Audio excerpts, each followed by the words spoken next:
அரசு வேலை வாங்கி தருவதாக ரூபாய் 1.20 கோடி பணம் மோசடி. அரசு பள்ளி ஆசிரியர் உள்பட 18 பேர் மீது நடவடிக்கை எடுக்க கோரி தருமபுரி எஸ்பி அலுவலகத்தில் பாதிக்கப்பட்டவர்கள் புகார் மனு வழங்கினர்.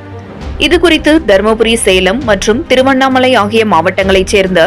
பாதிக்கப்பட்ட 7 பேர் தரப்பில் தருமபுரி மாவட்ட எஸ்பி அலுவலகத்தில் இன்று வழங்கிய மனுவில் கூறியிருப்பதாவது: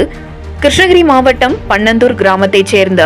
சவுந்திரம் வயது 33, சக்திவேல் வயது 40, ராதாகிருஷ்ணன் வயது 36, பாஞ்சாலை வயது 60, ரூபினி வயது 35 மற்றும் அரசு பள்ளி ஆசிரியர் வெங்கடேஷ் பிரபு உள்பட ஒரே குடும்பத்தைச் சேர்ந்த 18 பேர் கொண்ட கும்பல் ஒன்று இந்திய உணவுக் கழகம் மற்றும் தமிழ்நாடு மின்சார வாரியத்தில் அரசு வேலை வாங்கி தருவதாக கூறி தருமபுரி மாவட்டம் தொம்பரக்காம்பட்டி, முக்கல் நாயக்கன்பட்டி, சிவாடி காட்டுவளவு மற்றும் சேலம், திருவண்ணாமலை ஆகிய மாவட்டங்களைச் சேர்ந்த 7 பேரிடம் சம்பந்தப்பட்ட 18 பேர் கொண்ட கும்பல் அவர்களது வங்கி கணக்குகள் மூலம் ரூபாய் 1.20 கோடி வரை ரொக்க பணம் பெற்றுக்கொண்டு அரசு வேலைக்கான போலி உத்தரவு ஆணைகளை வழங்கி பணம் மோசடி செய்துள்ளதாக பாதிக்கப்பட்டோர் தரப்பில் கூறப்பட்டுள்ளது. அரசு வேலைக்கான உத்தரவு போலி என்பதை தெரிந்த பாதிக்கப்பட்டவர்கள் பணம் மோசடி செய்த 18 பேர் கொண்ட கும்பலிடம் சென்று பாதிக்கப்பட்டவர்கள் கேட்டபோது பணத்தை திருப்பி கொடுக்காமல் மோசடி கும்பல் கொலை மிரட்டல் விடுத்துள்ளனர்.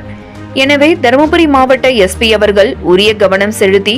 அரசு வேலை வாங்கி தருவதாக பண மோசடி செய்த கும்பலிடமிருந்து பணத்தை மீட்டு தருவதுடன் அவர்கள் மீது தகுந்த நடவடிக்கை எடுக்க வேண்டும் என இவ்வாறு அந்த புகார் மனுவில் தெரிவிக்கப்பட்டுள்ளது. அரசு வேலை வாங்கி தருவதாக தருமபுரி மாவட்டம் உள்பட 3 மாவட்டத்தைச் சேர்ந்த 7 பேரிடம் ரூபாய் 1.20 கோடி ஏமாற்றிய கிருஷ்ணகிரி மாவட்டத்தைச் சேர்ந்த அரசு பள்ளி ஆசிரியர் உள்பட